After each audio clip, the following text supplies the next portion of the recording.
وصحبه وبارك وسلم تسليما كثيرا. أما بعد،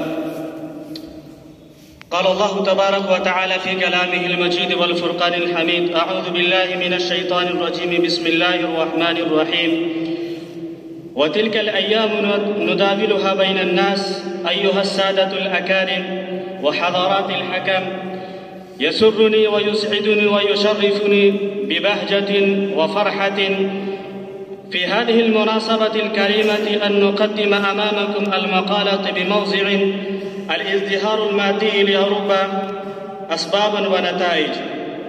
فيجب علينا أن نعرف طبيعة الحضارة الغربية ووضعها وروحها وفلسفة حياة هذه الأمم وكيف نشأت.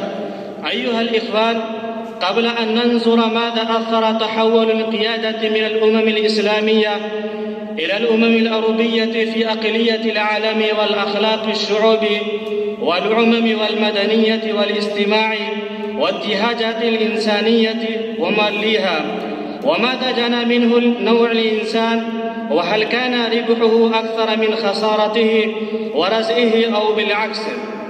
ليست الحضارة الغربية في القرن العشرين المسيحي وليدة هذه القرون المتأخرة التي تلت القرون المسلمة في أوروبا أو حديثة كما يتوهم كثير من الناس، بل يرجع تاريخها إلى آلاف من السنين، فهي سلسلة الحضارة اليونانية والحضارة الرومية قد خلفتهما في تراثهما السياسي والعقلي والمدني، وورثت عنهما كل ما خلفت من نظام سياسي وفلسفة اجتماعية وتراث علمي وأدبي.